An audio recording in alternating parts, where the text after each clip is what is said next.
हीरे की खान। अफ्रीका महाद्वीप में हीरो की कई खानों की खोज हो चुकी थी, जहां से बहुत सारे हीरे प्राप्त हुए थे। वहां एक गांव में रहने वाला किसान अक्सर उन लोगों की कहानियां सुना करता था जिन्होंने हीरो की खान खोजकर अच्छे पैसे कमाए और अमीर बन गए। वह भी हीरे की खान खोजकर अमीर बनना चाहता था।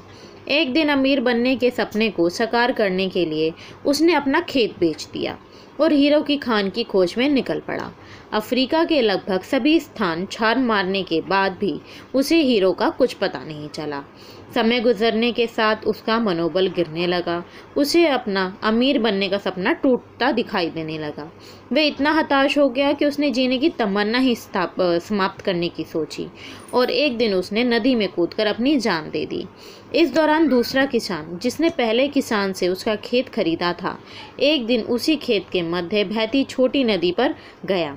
साहस उसे नदी के पानी में से इंद्रधनुषी प्रकाश फूटता दिखाई पड़ा। उसने ध्यान से देखा तो पाया कि नदी के किनारे एक पत्थर पर सूर्य की किरणें पड़ने से वह चमक रहा था। किसान ने झुककर वह पत्थर उठा लिया और घर ले आया। वह एक खूबसूरत पत्थर था। उसने सोचा कि यह सजावट के काम आएगा और उसने अपने घर पर ही सजा लिया। कई दिनों तक वह पत्थर उसके घर पर सजा रहा। एक दिन उसके घर उसका एक मित्र आया।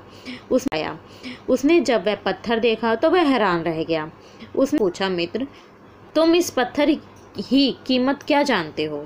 किसान ने जवाब दिया, नहीं, मैं तो इस पत्थर की कीमत कुछ नहीं जानता। मेरा ख्याल ये है ये एक हीरा है, शायद अब तक खोजे गए हीरो में सबसे बड़ा हीरा। मित्र बोला। किसान के लिए इस बात पर यकीन करना मुश्किल था।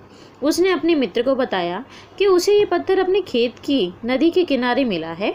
वहाँ ऐसे और भी पत्थर हो सकते हैं। दोनों खेत पहुँचे और वहाँ से कुछ पत्थर नमूने के तौर पर चुन लिए। फिर उन्हें जांच के लिए भेज दिया। जब जांच रिपोर्ट आई तो किसान के मित्र की बात सच निकली। वे पत्थर हीरे ही थे। उस खेत में हीरो का भंडार था। वह उस समय तक खोजी गई सबसे कीमती हीरे की खदान थी। उसका खदान का नाम किम्बल डायमंड माइनस है।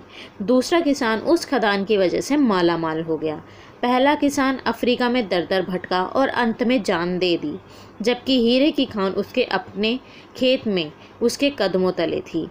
हमें इससे ये सीख मिलती है मित्रों, इस कहानी में हीरे पहले किसान के कदमों तले ही थे, लेकिन वह उन्हें पहचान नहीं पाया और उनकी खोज में भटक रहा था। ठीक वैसे ही हम भी सफलता प्राप्ति के लिए अच्छे अवसरों की तलाश में भटकते रहते हैं। हम उन अवसरों को पहचान नहीं पाते या पहचान कर भी महत्व नहीं देते जो हमारे आसपास ही छुपे रहते हैं। जीवन में सफल होना है तो आवश्यकता है बुद्धिमानी और परख से उन अवसरों को पहचानने की और धैर्य से अनुवर्तन कार्य करने की। सफलता निश्चित है। धन्यवाद।